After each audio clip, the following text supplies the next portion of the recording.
Boa noite, meus alunos do quarto período. Iniciando nossa aula de História, essa é a nossa primeira videoaula. Espero que vocês gostem e entendam um pouco do que nós iremos discutir no dia de hoje. A apostila que eu enviei na semana passada para vocês é sobre a Era Vargas. Nós vamos continuar estudando ela a partir de agora com a explicação dessa apostila para vocês. Então, para eu chegar na Era Vargas, que iniciou em 1930 e vai até 1945, 15 anos de Vargas no poder, nós temos que entender algumas coisas. O Brasil era o império governado por Dom Pedro II, que houve a proclamação da República no dia 15 de novembro de 1889. A partir dessa data, o Brasil deixa de ser um império e passa a ser uma república. O que é república? Res, coisa, pública, do povo. Então, coisa do povo, coisa pública, tá? Por isso, república. E entende-se que essa república ela foi feita pelo povo, mas no início não foi bem assim, foi mais pelos militares. Tanto é que o governo provisório e os dois primeiros presidentes do Brasil serão dois militares que irá comandar, Deodoro da Fonseca e Floriano Peixoto. Esses dois primeiros presidentes, esse primeiro período da República Brasileira é conhecido como República da Espada. Logo em seguida, nós vamos ter a eleição em 1894, a eleição do primeiro presidente civil brasileiro, Prudente de Moraes, que inaugurará com a sua eleição a chamada República Oligárquica, ou República Café com Leite, ou período oligárquico, em que as oligarquias rurais irão ter o domínio econômico e político do Brasil. A República Café com Leite irá de 1894 até 1930 e durante esse período o Brasil passará por vários movimentos, tá ok? Na República esta espada nós vamos ter, primeiro ponto forte, a política dos governadores, do qual firmava um pacto que quem comandaria seria os fazendeiros, e aí na época do Império eram os barões, agora na República os coronéis, que vai dominar os municípios, regiões, que será a base eleitoral que elegerá vereadores, prefeitos, deputados, senadores e governadores e presidente. Tá bom? Então, o presidente será eleito a partir de um pacto feito pelos governadores. E, como chama República Café com Leite, esse nome ele deriva de um acordo que foi feito entre os dois grandes estados no Brasil. Por que dois grandes estados? Que os dois estados que vai destacar economicamente no Brasil. Então, vai passar a ter um domínio econômico e político no Brasil. Esses dois estados que eu estou dizendo é São Paulo e Minas Gerais. São Paulo, com a sua grande produção de café, exportação de café, o maior exportador de café, e Minas Gerais, na produção do café, mas também na produção de gado e leiteiro, por isso café com leite.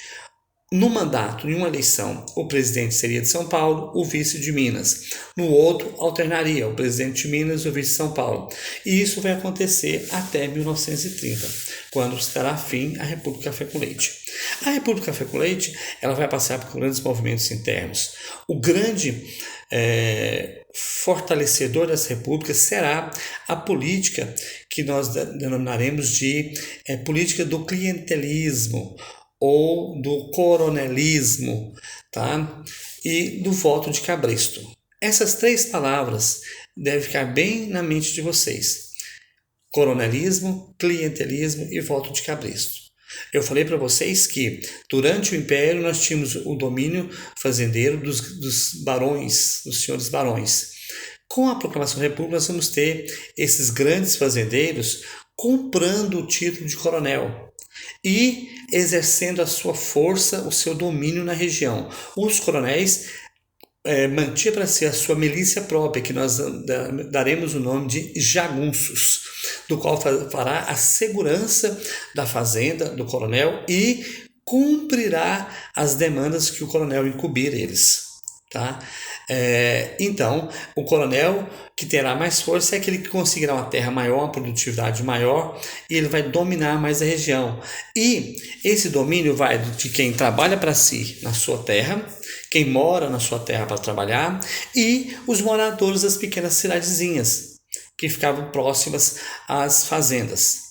Esses moradores eram compadres, eram afilhados dos coronéis, ou os coronéis exerciam domínio sobre esses moradores por questão de força política, de oferecer alguns favores. Então, quanto mais forte esse coronel, mais domínio ele tem. Essa relação do coronel com esse povo, nós vamos chamar de clientelismo. Esse povo será o cliente do coronel. Tá? E essa relação coronel-clientelismo irá gerar na eleição o que nós iremos chamar de curral eleitoral e o voto de cabresto. Curral é aquilo onde você cerca um cercado em que e ali o gado faz o que você quer. Se é para separar a vaca do bezerro, você separa, você aparta, e as pessoas são comparadas a esse curral. Por quê? Chegou o dia da eleição, o coronel mandava os seus jagunços buscar essas pessoas e levar para votar, o que garantiria que essas pessoas votariam em quem o coronel determinasse. Tá? É um voto de cabresto, porque cabresto é aquilo que a gente coloca no animal para vedar o seu olhar para um lado ou para o outro. Ele vai olhar só para frente, ele vai fazer o que o coronel manda, ele não tem o direito de ouvir outro candidato, outro coronel. Por isso o voto de cabresto. Então ficará claro que o voto é secreto, porém sobre a força e o domínio do coronel, já sabe em quem que as pessoas irão votar. Tá? Então, o período que vai fortalecer a política dos governadores e que irá dominar o Brasil até 1930. Se bem que essa denominação de curral eleitoral, voto de cabresto, perdura até os dias atuais, onde nós temos os chamados dominadores de região na eleição. Um exemplo em Aparecida, a região ali do Tangará, quem é votado é o Rosildo, o Hilário. Quem na região da Cidade Livre, na região do Colina Azul, o candidato forte é o Araújo, então as pessoas votam no Araújo. Ele é como se fosse o dominador daquela região. Tá? E as pessoas do voto de cabresto hoje não vai na força lá votar, mas é aquele troca de favor. Olha, eu levei, sua filha estava doente, eu arrumei médico, arrumei a internação, eu te arrumei os remédios, então você me deve um favor. Esse favor você vai pagar na hora de votar e votar no meu candidato. Para mim ou para quem eu indicar.